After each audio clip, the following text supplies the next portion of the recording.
Thought Bubble Audio.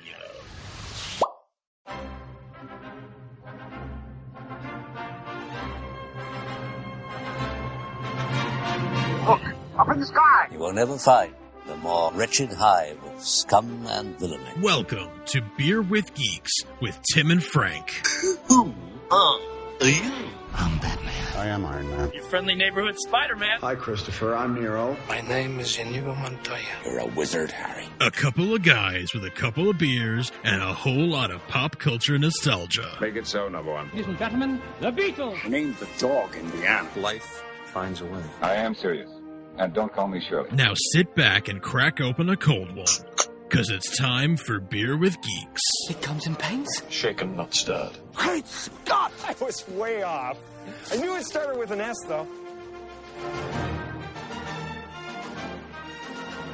Hi, and welcome to Beer with Geeks, where two geeks geek out with beer. I'm Tim, and with me, as always, is my man who loves to reminisce about the early 2000s. It's Frank. How are you today?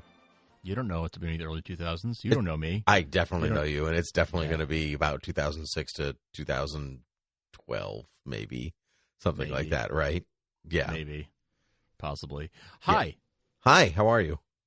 I'm good. I'm excited to talk about things and stuff while drinking beer. And speaking of beer, what beer are you drinking? I'm drinking not a beer, Frank, because truthfully, my father-in-law drank the last beer in my house. He came over. He does like wow, he's right retired. Under the bus. Oh yeah, sure. I mean, he's very nice, and he does a lot of side projects for us. Like like this door needs to be painted, or the stairs, or like all these things. Is he's handy that way. Sure. And so I pay him in beer and coffee and all these other things. And so grandchildren, right? And so I wasn't home, and he wanted it, so he gave one. So Mary gave him basically my last one. Mm-hmm. So I would have been drinking a stout, but instead I'm drinking Astro Blanco Tequila, which is probably the exact opposite of a stout. I would say so. Yeah, I would say it's the exact opposite of stout, nice. And it is delicious. Might I tell you that I enjoy it quite a bit, and I am glad that I'm drinking it. And so it's actually the last of my tequila, so I'm going to have to get. Okay. I'm going to have to get more. On a similar note, I feel like this kind of goes along with tequila. I'm drinking a Mexican style lager. Oh, good for hey! Look at us. Also, the last of mine. So look at us. So there we go. Making a last stand, our Mexican last stand. Frank, this is our Remember the Alamo, if there ever was one. There you go. But from the other side. Yeah. Which is fine. I'm okay with that. Sure. Yeah. Yes. This is a Rising Tide Playa Bella Mexican-style lager. I think I've had this on the show before. Totally. The last couple of weeks, yeah. I've definitely had this tequila on the show before, too. Mm-hmm. Mm-hmm. But it was... yeah. So that's probably not where our similarities are going to end tonight.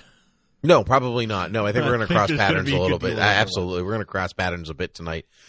Frank, DC Studios, we talked about on our last episode, released their whole a couple of their projects coming up. This is what we're doing and what we're thinking about, and and stuff is some of it's like a Waller and the Amanda Waller kind of leading from the Suicide Squads to the to Peacemaker to now Waller. There's Batman Brave and the Bold, there's Superman Legacy, there's all these different Booster Gold, Swamp Thing, all these different shows. And so James Gunn and Peter Safran said that's not those are not the only things in their 8 to 10 year plan. That's very early into what we're witnessing, basically into 2026, I think was pretty much the extent of it. And so I was thinking they mentioned some really specific stories, right? Grant Morrison's run on Batman was a big influence. Other things that I can't think of. Supergirl, World of Woman of Tomorrow. Yeah. Things like that. So I was thinking, all right, so what are some of the stories that we would like to see on screen? Big or small moments taken from other versions of the DC Universe, comics, TV, movies, whatever. What are some of the things that we hope that kind of stay, or they end up changing a bit? So, Frank, do you have one that? Before I forget, this is actually what I want to say.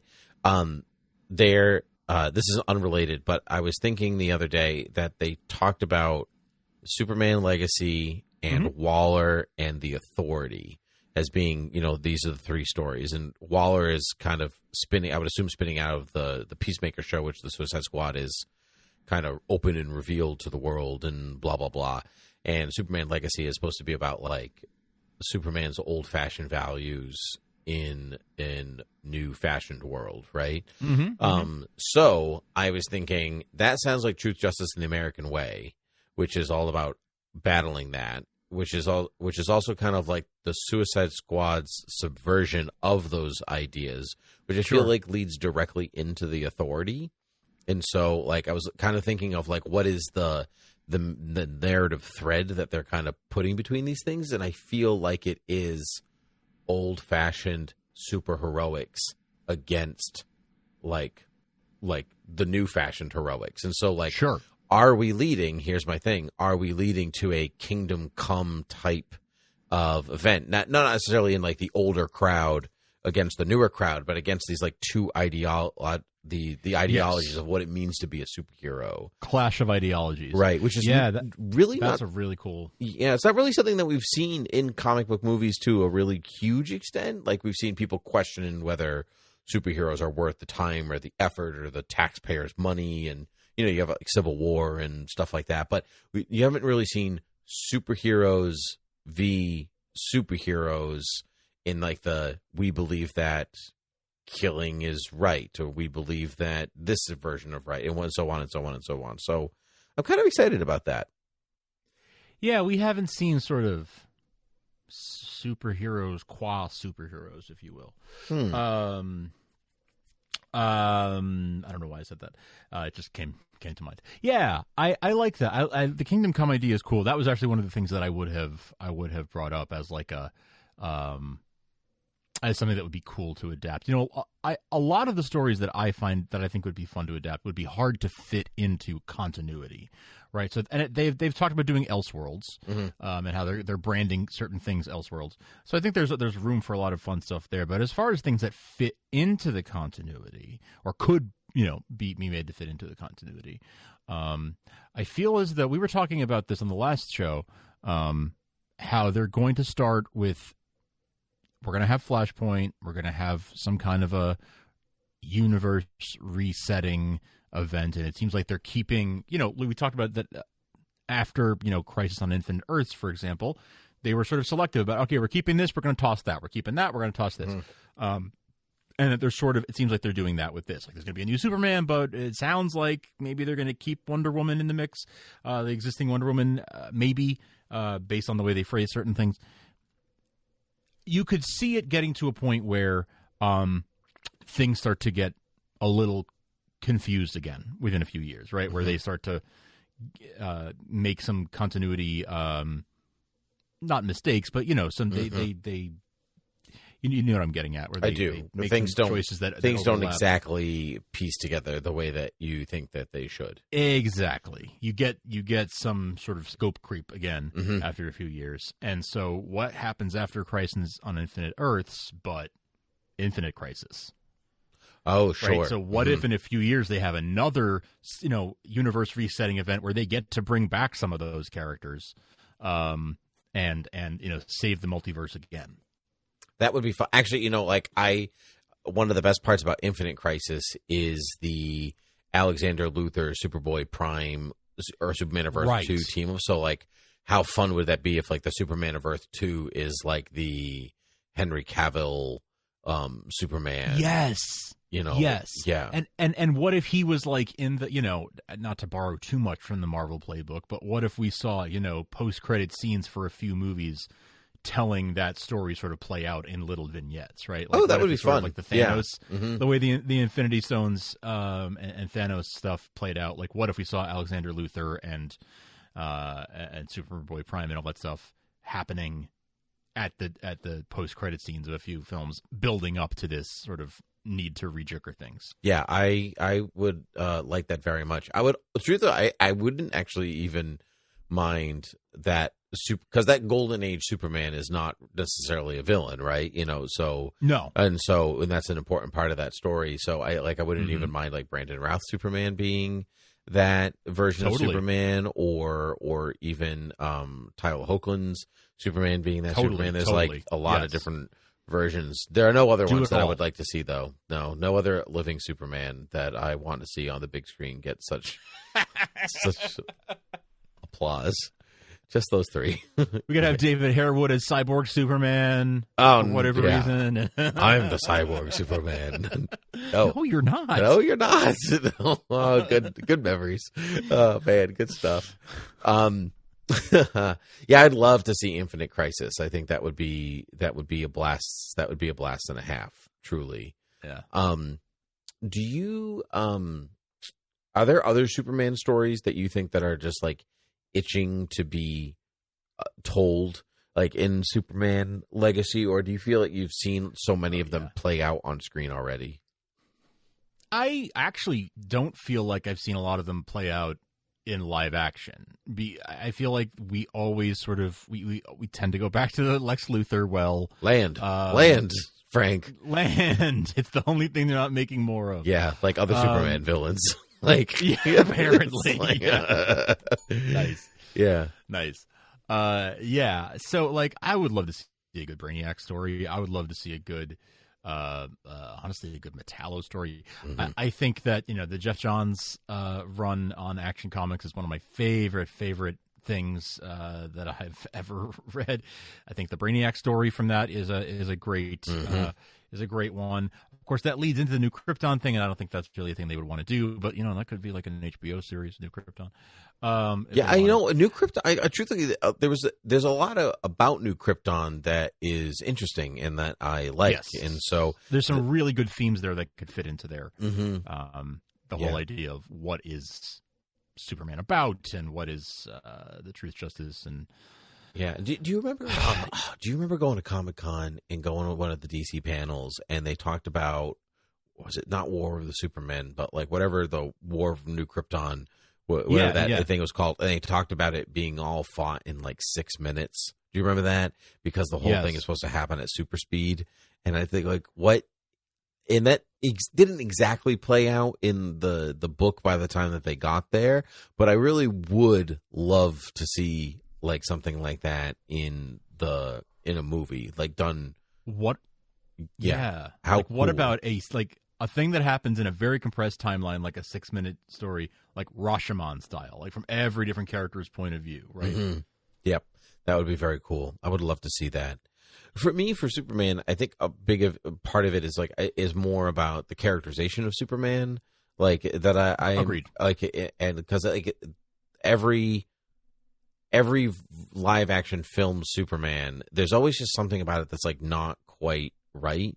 Like Christopher Reeves is like immensely overpowered and does weird kissy things, and then like Brandon Routh is like this weird, like not deadbeat dad necessarily, but like he's an absentee father, and he didn't know about it. And like that's kind of like a weird thing on the character.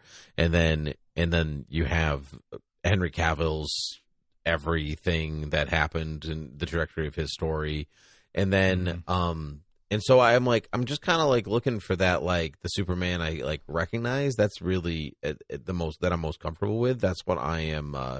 That's what I'm hoping for. Two questions concerning Superman. Do you think that you need Lex Luthor to tell a wholly complete Superman story in Metropolis, specifically in Metropolis? No. Okay, that's good. Why? Yeah. Because there are great Superman stories that have nothing to do with Lex Luthor in Metropolis. Mm-hmm. I would love to see the Metropolis cast of characters, the Daily Planet cast of characters built out a little bit more. Steve Lombard, Ron Troop, like all that, that whole cast of characters. But no, you do not need Lex Luthor to tell a complete story. You need Superman and Lois, and that's really all you need. I would love Jimmy and Perry and all of them, but if you can't tell a good Superman story in Metropolis with those pieces on the board, maybe you're not a very good player. Yeah. Okay. Like I can agree with that. I have a friend that thinks like to build the world properly, that Lex has to be there. Like he's such a mainstay to the mythos that if you're reintroducing a Superman, then you also have to reintroduce a Lex Luthor. But I say that like Man of Steel is a great example of a Superman story that it tells like a Superman story without Lex Luthor, and that he is not present, and that's okay. And so that's one question. Second question: do you think that this new DCU should tip its hat at the like white crystal technology of Superman, or should we go in a new direction that we haven't seen? Because like the crystals are so they permeated the comic so much that or the character so much they made it into the comic. So like, should they make it back into the movie? Yeah, and they made it into they made it into Smallville. They made it into the Superman and Lois show. Like they're kind of all over. They made it into Krypton on Sci-Fi. Mm-hmm. So right. That's right. I rather like the crystals as an aesthetic. I wouldn't be, I'm not as much a fan of the sort of John Byrne look of Krypton or the Man of Steel film version of Krypton. Visually, that's just not my aesthetic, but it's not bad, and I wouldn't be against it. It's just not my preference, but that's okay. Yeah, okay. I love the like Man of Steel. I love the Man of Steel crystals. Krypton, but I don't. But I've seen that, so I am fine leaving that for the version that it is. I think it would be cool to go back to the original sort of very Flash Gordon-y, but updated, not as hokey and cheesy. But totally. Like, take the Flash Gordon aesthetic and put a 21st century sensibility to it. Yeah, I would like that too. Classic sci-fi. Classic sci-fi. Yeah, and I think, truthfully, I mean, like, we talked about this, I think, in the previous episode, I think. But, like, a lot of these choices that they're making for, like, the stories that they're telling are, like, they're going full comic book. Like, it's like a no-holds-barred comic book story. Like, Batman Brave and the Bold with, Damian Wayne and whatever else. Like, to me, that just feels like... And if you're separating yourself out from the Batman and other character versions that have come before, that feels like you're going gray and blue. It feels like you're going Ninja Man Bats.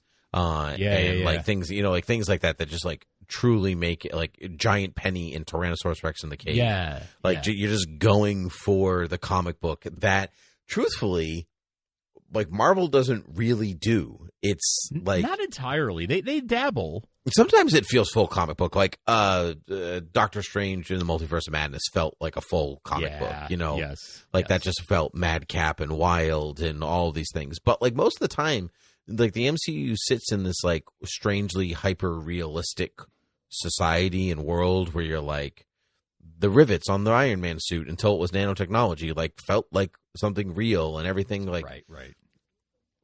Even the way people's powers were explained and done and whatever else, they like trying to just like go for a sense of realism in some capacity, which is really a reaction to the Nolan Batman Begins, Dark Knight. I know Iron Man Dark Knight came out in the same year, so obviously it's not a reaction to that. But like post Dark Knight world, we went for realistic, gritty for a long time, and I just like a bright and colorful DCU that is just like, yes, it's weird here, like I would very much like that.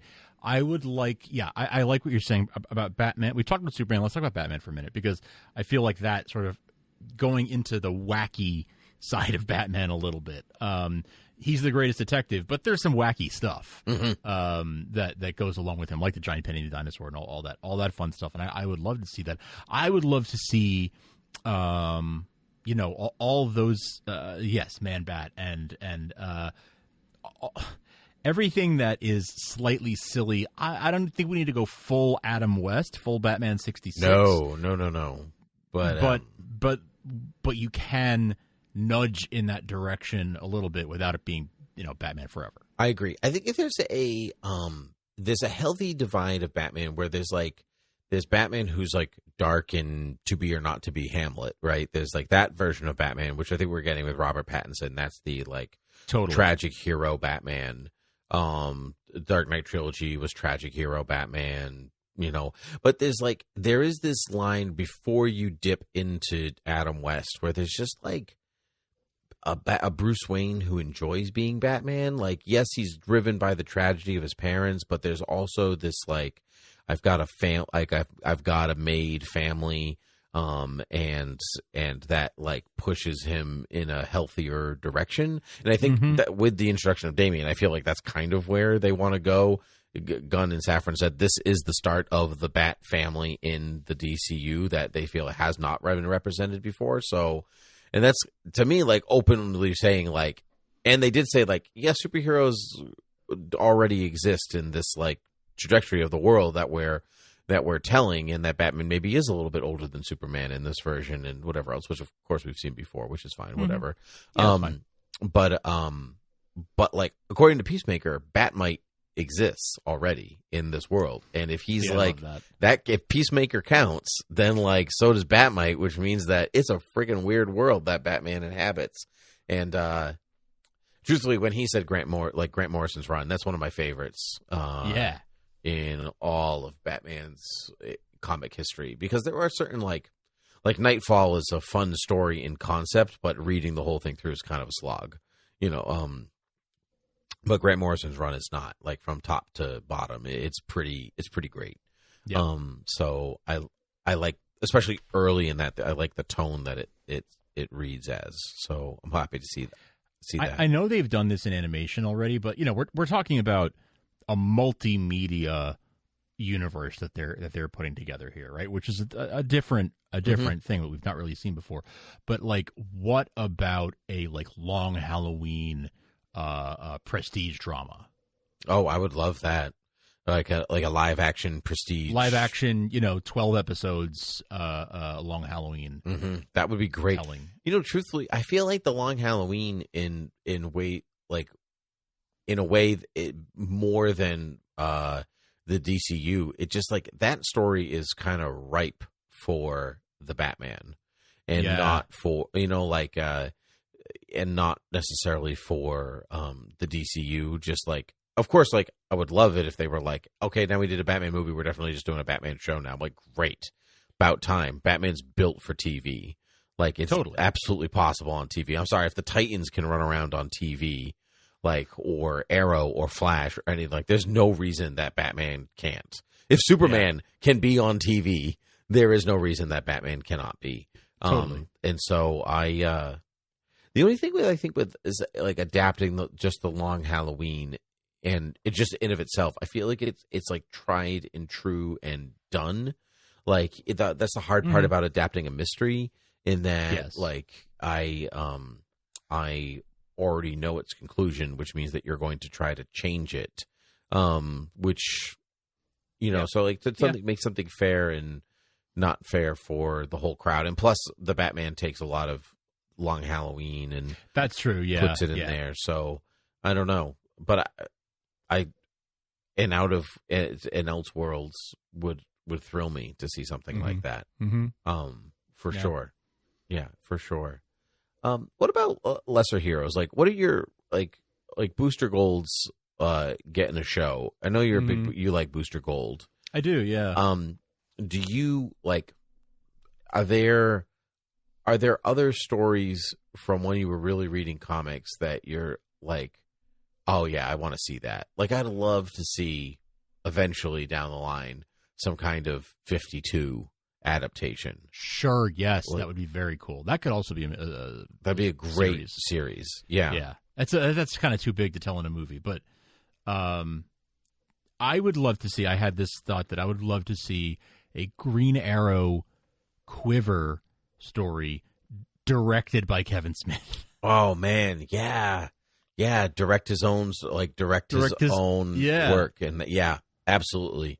I think he could do it now too. Like, I think that he's got enough. Totally, he could. Yeah, I mean, obviously he's been directing enough for a long time, but I think he puts his own self down, at different points. Like, I couldn't do that. Like, I'm pretty sure that he could.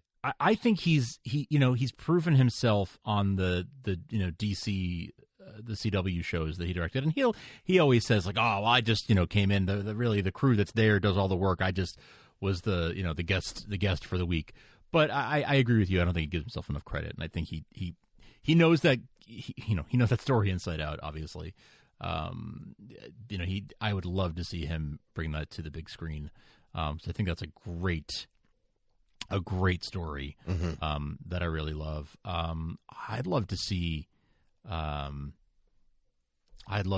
kind of a Blackest Night.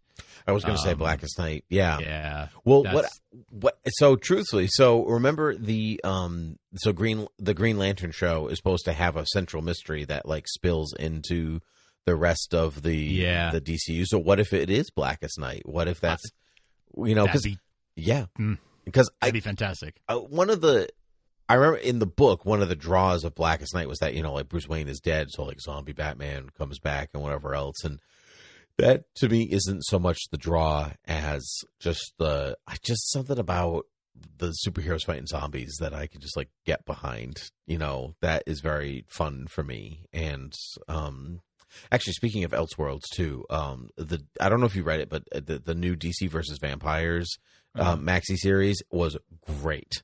It was so good, and I would love to see an Elseworlds something or animation. It was like really lends itself to that. Or how about a game? Or a game. Oh man, I would love that as a game because you can do whatever you want. Just like whatever. Anybody can be a vampire. It doesn't matter. It's not main continuity. Who cares? Totally. I'd love that. I'd love that. Mm-hmm. For sure. Give me a Green Lantern Star Trek crossover adaptation.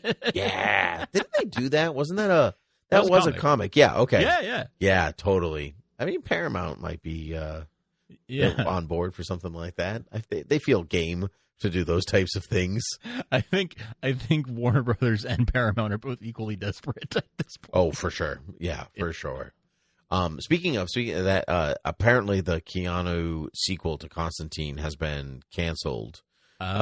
Which doesn't shock me. I mean, the first movie made less than $1 million when it came out in 2005. Did it really make that little? It made like 75,000 in the U.S. Whoa! Yeah, and it made like 150 overseas. So it like, if the marketing was double the budget, like if they do that, then it like basically barely broke even.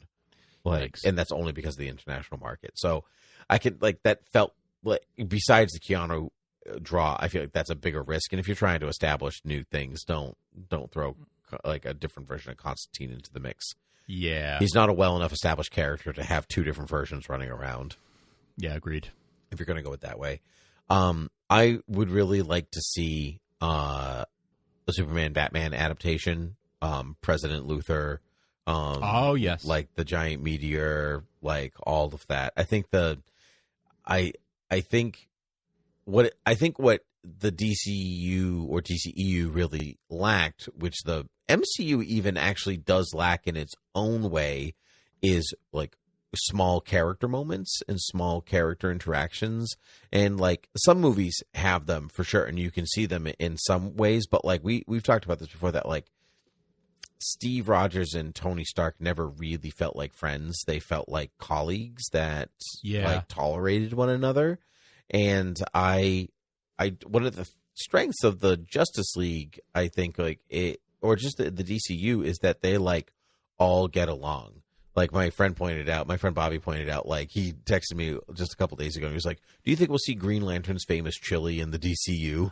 Like, and like that's like a thing. Like, do you think that'll like, is that the kind of like universe that we're heading into? And I kind of hope that it is. I do too. The only time we really saw that in the MCU was like in Age of Ultron, when they're sitting around drinking and trying to lift Mjolnir and all that stuff. Sure. Yeah, that's a great scene. It's one of the best scenes in the whole franchise. Yeah.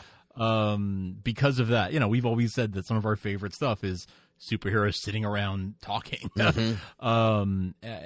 So yeah, something like that, bringing more of that tone to the DC. That's a very DC type of interaction that we saw there among those characters, right? That's totally like the Justice League on the satellite, like after hours, mm-hmm. Hanging out. I would love to see that. I would love to see somehow let's bring the Justice League Unlimited episode double date to the big screen. Yeah. Yeah, you know, like that kind of stuff. Mm-hmm.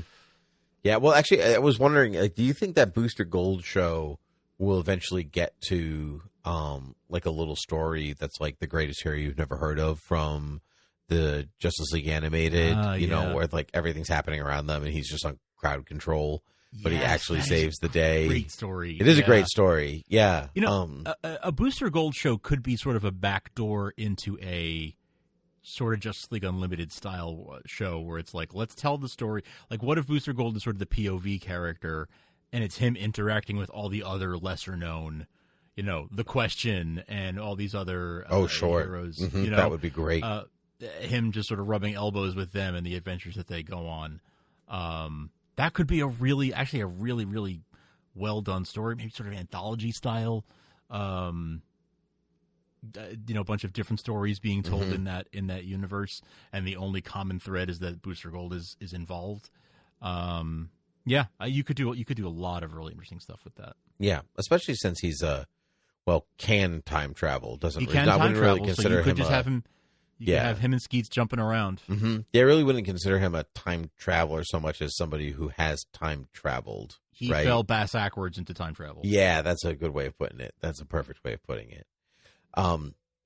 I lost my train of thought. Now I'm thinking about trains. Now I'm thinking about Murder on the Orient Express. Now I'm thinking about what movie do you think Kenneth Branagh would direct in the DCU? Well, that goes back to your to be or not to be Batman. Yeah, he'd be. Yeah, he could do it. For sure, he could definitely do that. Yeah, see, now it's a tough question, right? What would Kenneth Branagh direct? Kenneth Branagh. Yeah, he likes a good. Oh, you know what I want to see? No, get out of here, everybody! I want to see Kenneth Branagh direct Identity Crisis. That's what I want to see. Ooh. That's what I want to see. Less, woman in the refrigerator Identity Crisis. Like, change. If you have to change some things to make it more appropriate for today's audience, that'd be fine for that. But I think the central idea of like a non-superhero member of the community gets murdered and the superhero community goes nuts over that. That's good. I would like that story. There's some really great moments in Identity Crisis. Like, I think the Justice League battling Deathstroke taking on the Justice League, like, when he like steps out of the doorway and I think it's the calculator or whatever is like, I hired him. Like, that is seared into my brain. Like, he just like annihilates them. And I think that was actually my introduction to that character. I think that might be why it's so seared in my brain. That's probably the first Deathstroke I ever saw. And I'm thinking of Kenneth Branagh's take on like the Dr. Light stuff and that, like, yeah, it's a heavy story. It's a heavy story, and I certainly wouldn't mind them like changing like some of the Dr. Light stuff. And they would need to change some of it. Yes. Yeah, which that's not the stuff that I particularly care for in the story. I just like the central mystery of it. Yeah, exactly. Yeah, and that's the core of it, and the rest is negotiable. Mm-hmm. What I think spoilers for Identity Crisis if you want to skip forward like 10 seconds, but like I just like that it's a personal story even in the murder of it. It's like not as big as everyone thinks it is, and that's what really draws me to that. It's just wonderful. But Frank, we're out of time, so I'm sure we could continue this at another time. Other stories that we would like to see adaptated, which is a made up word, but I'm going to keep using it. Adaptationalized. Yeah, what a majestical word, Frank. But where can the people find us? Online. Well, aren't you just, full of sass tonight? Like, what are you reading? Words. What's books. For dinner? What's for dinner? Food. Food. Dinner. You can find us at beerwithgeeks.com or any podcast app of your choice. If you're listening to us in that app, go ahead and hit subscribe or go ahead and leave us a rating or review in that app right now. That means a whole lot to us and helps the show get discovered. You can also tell a friend about the show. And you can email us at beerwithgeeks@gmail.com and find our other shows at thoughtbubbleaudio.com. And if you'd like to really support us, you can go over to patreon.com patreon.com/thoughtbubbleaudio and support us there. Very well said, Frank. As always, a pleasure chatting with you, and I, of course, hope to talk to you soon. So, cheers. Cheers.